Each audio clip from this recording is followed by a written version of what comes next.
Welcome to A Shot of Rock. I am your host, Alex, and I am here with Frankie from Emmure. Yes, hello. How has the tour been so far? This is day 4, I think, and it's been great. Every show's been better than next. Chicago was last night. We're in Des Moines tonight, respectively, and yeah, it's good. I'm good. Yeah. Awesome. Have you toured with any of these bands before? After the Burial, yeah, we toured with them numerous times in the States, overseas. Playing with them for years. We're familiar with Fit for an Autopsy and Fit for a King as well, and the only people we were first meeting for the first time is Invent Animate. They're pretty cool. Yeah. When you tour with a new band, does it take a second to get a feel of how they are on stage or how they work with getting their equipment set up, or is it... Ask me that again? When you tour with a band for the first time, is it hard to get used to their way of working with equipment or their way of setting up? I don't deal with any gear, right? Because I just get up there and just grab the mic. So it's easier I don't think I'm the guy to ask. That's the best answer I have. Yeah. Got it. Yeah. You're one of the other members. True. I'm a stagehand as well, so sometimes I like to ask that question because UIA's had some that were kind of testy about their equipment and how things are unloaded. So it's always something different. But you guys have a CD coming out on the 3rd. March 3rd, yes. Yes, on the 3rd. And it is, look at yourself. Right. Yeah. Wow. Brain's working real well today. I apologize.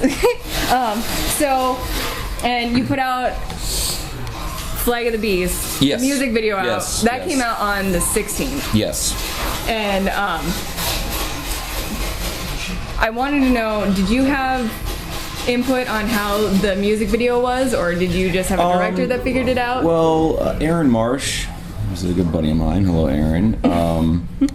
He had an idea, a loose one, and then we kind of met halfway on this concept I had of doing it in like this congregation setting or whatever, and yeah. But other than that, I was completely, my hands were off the wheel. So once we had a little exchange of ideas, and then he just kind of ran with it, and yeah, that's kind of what we got. Nice. When you come up with ideas for songs, do you kind of have a visual idea for music videos as well? You know, sometimes music gives me a visual, and I feel very inspired sometimes by things I hear, and there will be like an aesthetic that goes into my head mentally, you know, but sometimes I get the chance to bring that stuff to life.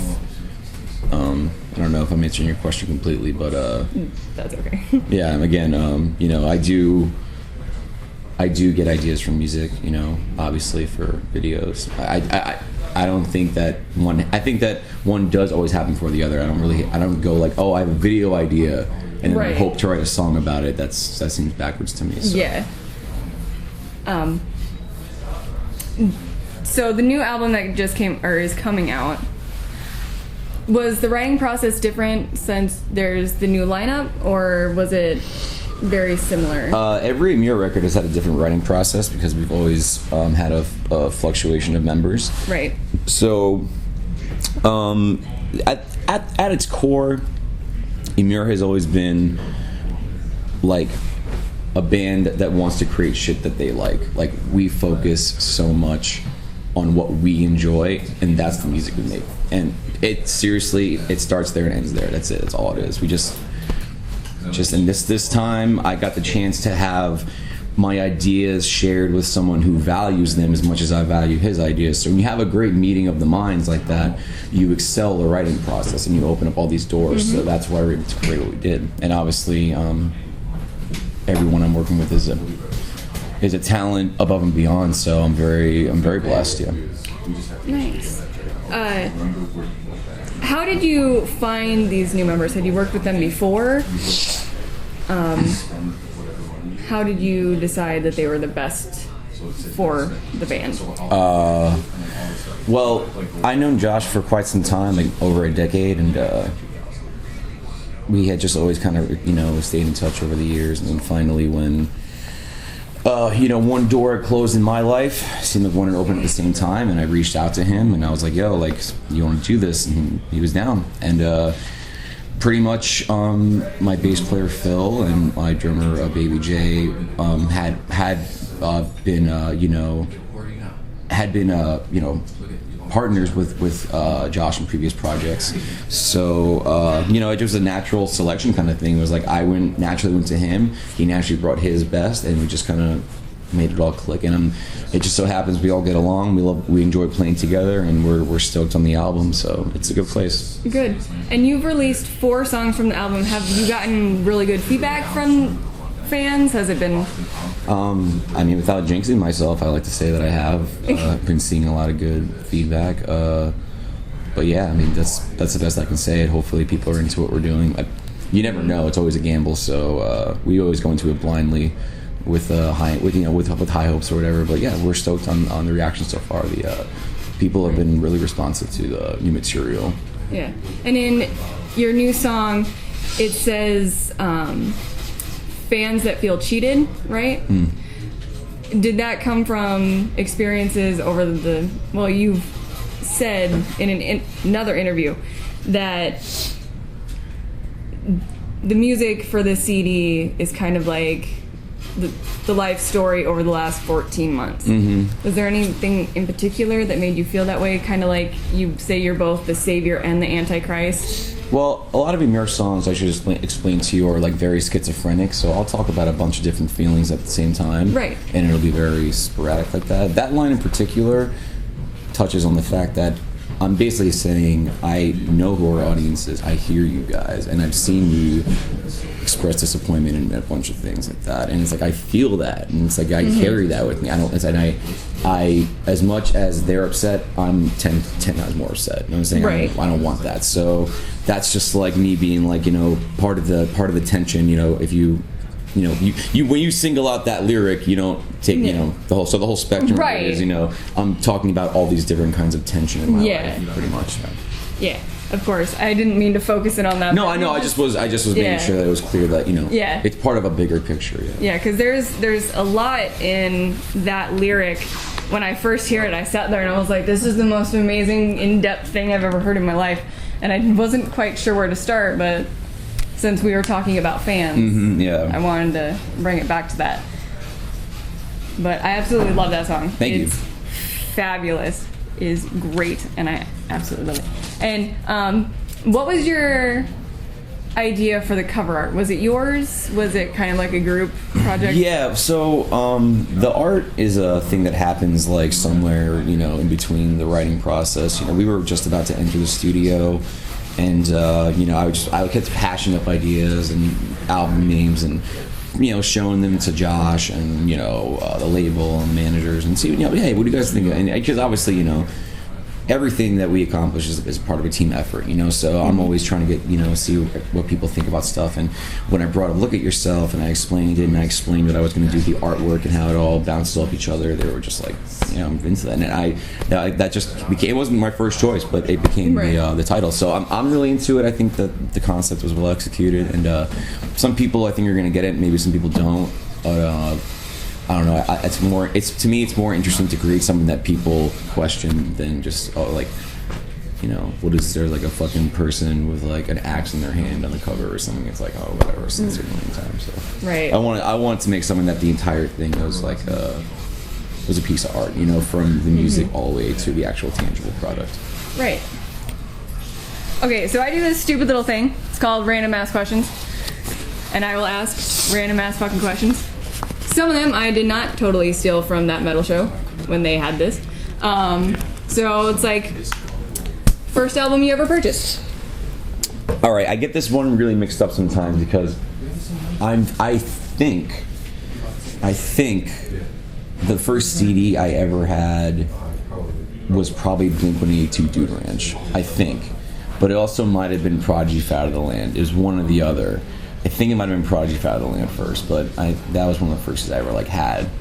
My friend Brenda would love you just because Blink-182 was one of your first. Yeah, I had a lot of albums that entered my life early though, so it's like I do get it mixed up. Honestly, I grew up with music, so like it's just always been right. Around. I know the first piece of music I ever got was a Rockadoodle tape. That was the first piece of thing I was like, yes, I get to hear this stuff. but I lost it like the next day. Because I was like, I don't know, 6 or something. That's the worst. We always had comedy tapes when I was little growing up that we'd listen to it in the car with my grandparents. Weird. I guarantee you they still have them. One song you wish you wrote? Any Aphex Twin song. Anything Aphex Twin's ever done, I wish that I had done it. He's a genius. He's the best composer, musician, artist like ever. Really? Yeah. First song you learned to write? Or first song you wrote? I don't know, probably some really terrible song in like some really terrible band I was in when I was like 13 or 12 years old. I can't remember anything about it. You blacked it out? I mean, not that I blacked it out, my brain only has like 100 gigs of space, so like every once in a while I gotta dump out some old stuff, you know what I'm saying, for the new stuff. You know? Right. Yeah. My data just gets mixed up. Best concert you've ever been to? Alright.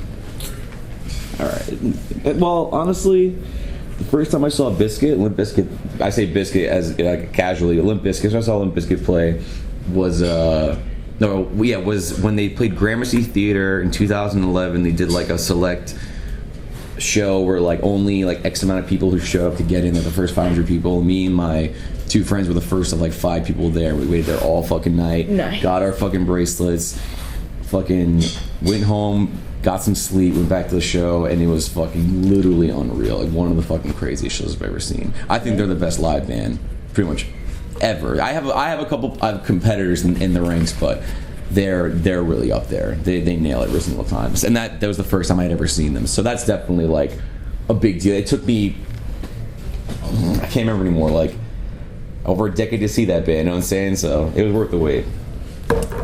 What are the other 2 contenders, or the other couple? Glassjaw is one of them. Deftones is one of them. And I don't know. I don't want to plug any more bands, but right. I like those bands a lot. Do you have a favorite song that you've written?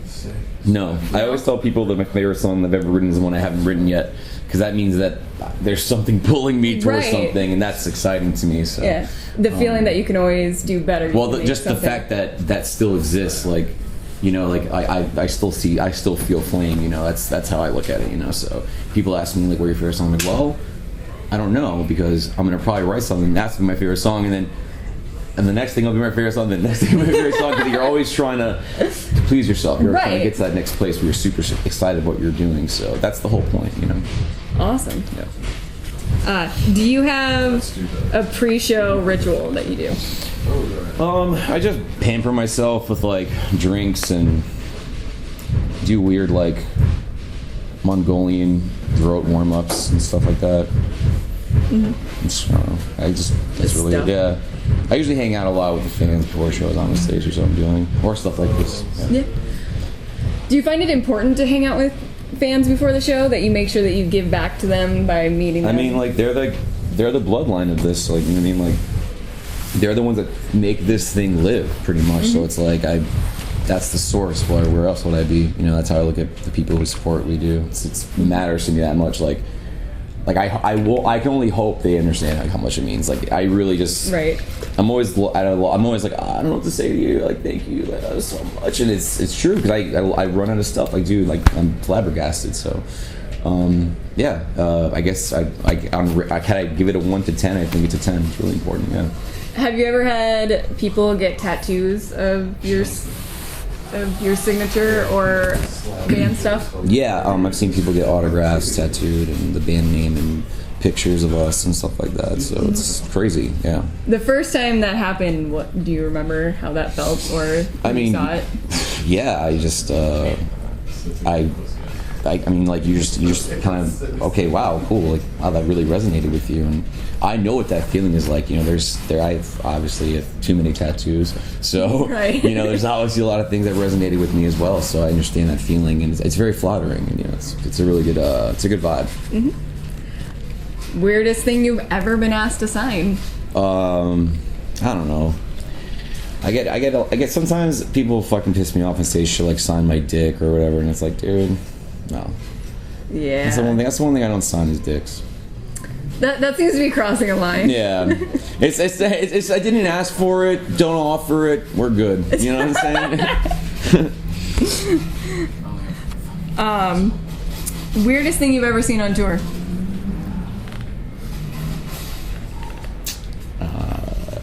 I don't know. I'm trying not to say any bad jokes that only I would get. Well, if you do, and then you want them edited. No, I don't care. This is all good to go. No, I just I don't know. There's nothing really weird, I guess. It's very tame. It's mostly dudes on laptops and staring at phones. That's mostly what tour is, right? Honestly. And then the only cool part of tour is being on stage. So, yeah, I don't know. Weird stuff. I don't know. Yeah. Weird is very subjective. It is. What's your favorite venue to play at? Or do you have? Woolies in Des Moines, what up? I mean, honestly, everywhere we go is cool. I can't really say. I mean, really, the venue doesn't really make a difference to me. I don't care about like the stage size or like I don't give a fuck. What I care about is people having a good time. So like. That to me is that's really it. Put me in a shoebox. If there's like 1,000 people in the shoebox or 100 people in the shoebox, as long as they're all fucking excited, right? Then as long cool. as they're that's all. Really they matters. appreciate the show. Mm-hmm. All right, I like it. Okay. Best piece of advice you've ever received for being in a band? The best piece of advice I've ever gotten from somebody was a buddy of mine, and it was backstage at the Revolver Music Awards, and I was like, oh man, I think I fucked up, and he goes, who gives a shit? And that's probably the best piece of advice I ever got. It really humbled me. That's kind of how I feel on these sometimes. It's like, eh. Yeah, that was really good, but I don't know. There's a lot of people I admire and read about and stuff like that. So I'm a culmination of. I've been raised by a bunch of different stuff, pretty much. Is that kind of the advice that you would give to up-and-coming bands, or? Oh, to up-and-coming bands. Oh, I think we just no, that was for you, and now I'm asking. I mean, no, I never got any advice. I mostly had people telling me to like not do what I'm doing. Right. But no. So, but my advice for bands, the advice I never got, the advice that I would like to give is to just choose a road, because being in a band is sacrifice, and if you don't make the sacrifices, then you I guess sometimes you really can't. But it's all person to person. That's my advice though. Be ready for the ride. That's it. If you really want to be in a band that goes all the way, like touring and stuff like that, it's a lifestyle choice. You know what I'm saying? It's a lot of different things that come with it. So yeah, enjoy it. And put your fucking all into it if that's what you want to do. That's all really I can say. That's people tell me like what should I do at this stage of my career or whatever. It's like, dude, go out there and fucking play shows and have fun. That's it. That's all you got to do. If you can fucking have a good time and do your shit and feel confident in what you do, you're on the right path. Because no one gets up on stage and they're fucking Jimi Hendrix out of nowhere. It doesn't happen like that. You know what I'm saying? You get up there and you suck. And then you suck, and then maybe you're a little better, and then maybe you're a little better, and then maybe a couple of years you come back and you're even better, and just you keep building on that. That's if your heart's in it. That's all I can say, But if you're that's not for you, that's not for you. But that's my advice in anything in life. Like, if you're passionate about fucking drawing, fucking writing, skiing, whatever, like if that's the thing that gets you off the most, that is what you should spend all of your time doing, as much of it as possible. That to me is what life is all about. If you find that thing and you take it all the way home. I think that's great advice to end on. So that's it for Shadow Rock. I am your host, Alex. This has been my interview with Frankie from Emmure, and we'll see you at the Rock Show.